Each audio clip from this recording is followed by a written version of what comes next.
Hey, Dallas here with WSC Specialty Contractors.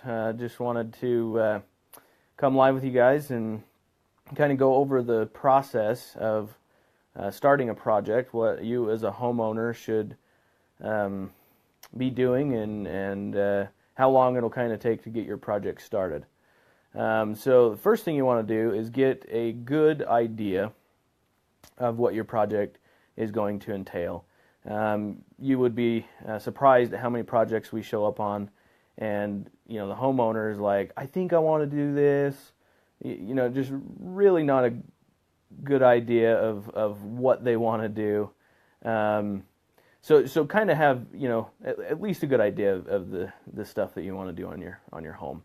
So the next thing is when we show up, giving us a call would be the next part of the process. We'll show up. We'll go through the whole project, get measurements, all that kind of stuff, and then we can give you kind of an estimate, a roundabout number of what your project's going to cost. That way you know a good idea of what you need to budget for that project. And if all that sounds good and kind of get all that kind of hammered down, then you would move on to your plans and permitting stage. If you're doing an addition or something structural like that, you can plan on being in your plan phase for a few weeks to a month. It takes some time to get your ideas over to the architect and home designer, and you'll probably go back and forth a little bit. These guys are crazy busy right now, so it can take a little bit of time to do that back and forth. And then when you finally settle on everything with your architect, then they will send it out. They will get it to an engineer, and they'll go through those plans and engineer, beam sizes or your strapping and brackets, your bolts, all that kind of stuff. They spec out what we as a contractor doing that project has to use to get your project done and make sure that it's safe and structurally sound.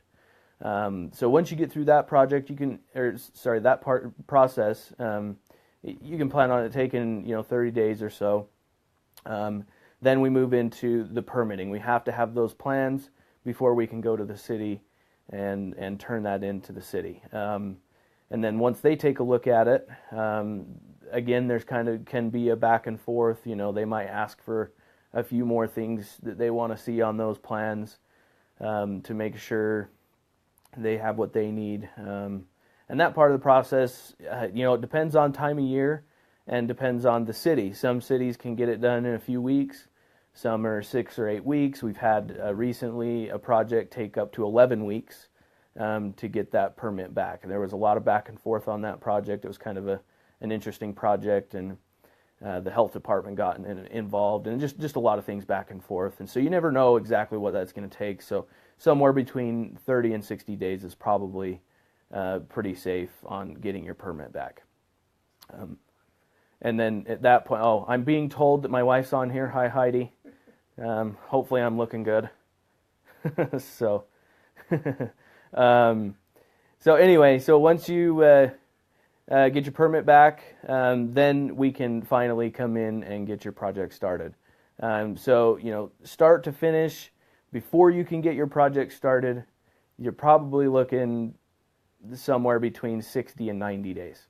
Realistically is what you need to plan for. So anyway, we just wanted to give you some more info on what it's going to take to get your project started, and hopefully we've answered some questions for some of the customers out there that haven't done this before. And give us a call if you need some more information. We'd be happy to answer any more questions that you have.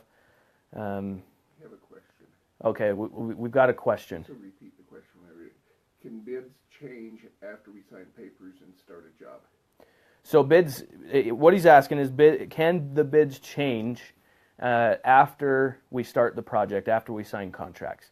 And we try to come in, so after you get that final drawing, we will sit down with you and go through that and make sure that those preliminary numbers that we've done are going to, fit for what you have put in the plans. There will probably be some adjustments that need to be made, but we can go through that and get it kind of settled before we sign any contracts.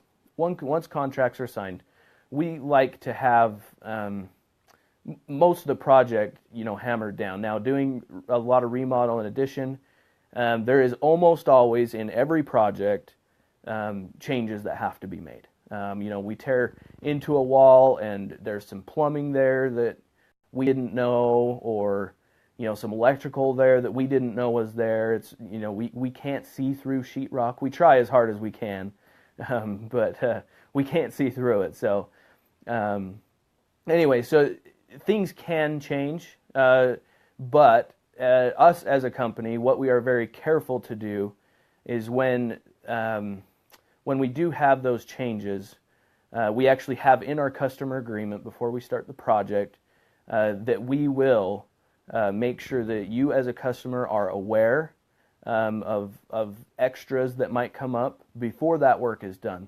We want to make sure that if there's a change in the cost and a change in schedule, that is all agreed upon before that work is done. So we don't do that work and then bill you for it. We want to make sure that what's coming, what if budget changes, that what that change is going to be, and it makes things run a lot smoother and make sure that you guys as a customer come in on budget. And anyway, so there's a little bit more information, and again, hopefully we've answered some questions. And but yeah, feel free to give us a call. We'd be happy to help you on your project and answer any other questions that you have.